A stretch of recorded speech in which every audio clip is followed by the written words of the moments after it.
One of the major challenges in neuroscience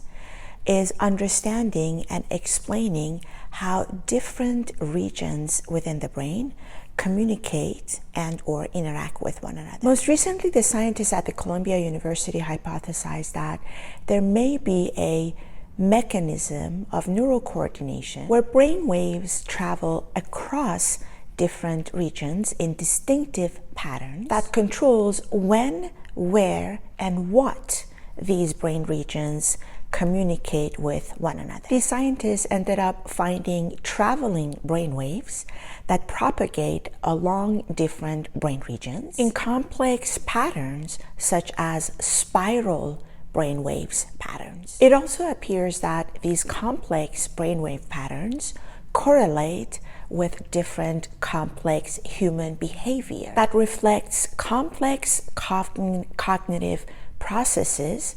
as well as helping the human to remember specific items. These complex spatiotemporal brainwave patterns appear to underlie the complex human behavior and human cognition, particularly when it comes to decoding these neural networks. In this particular study, the beta band frequencies as well as theta and alpha were more apparent and widespread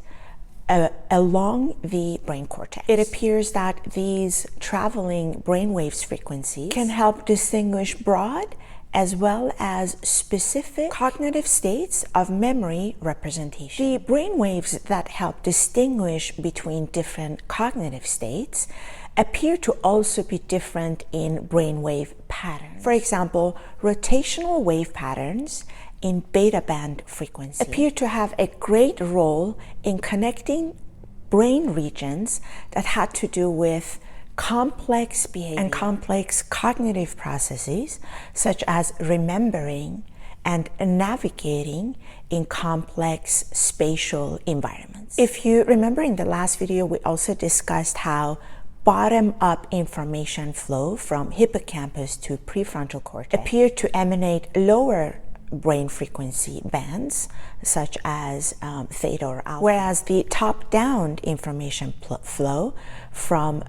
prefrontal cortex to hippocampus appear to emanate higher beta frequency. Now, in this most recent study, they found the same, that the higher beta frequency may have a crucial role in the top-down information flow as well, whereas the lower frequency waves may have something to do with the hippocampal activities that then in turn communicate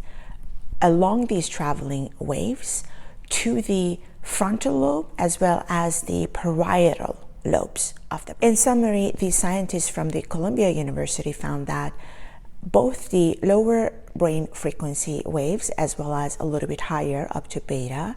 appear to be very apparent as traveling brain waves across the human brain cortex. In addition, these brain waves not only traveled in just the plane axis, but also in complex patterns such as rotational or spiral patterns, where these complex brainwave patterns appear to help distinguish between different cognitive states that were complex and had correlation with complex human behavior. It appears that in parallel to the communication among the physical neurons of the brain, there is a parallel communication that is happening that is facilitated by the non-physical human brain, in this case brain waves and brain waves traveling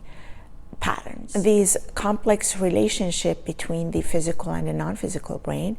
helps the brain to be very flexible and to be able to adapt to very complex situations and have a very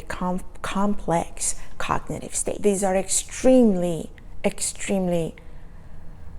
exciting findings, and I've been shaking all the way making this video because these are the exact things that I've been working on for the past decade, and this sort of parallel communication between the physical and the non-physical brains has been a huge and big pillar of my own study. So getting confirmation from MIT and Columbia University is just amazing and mind-shattering.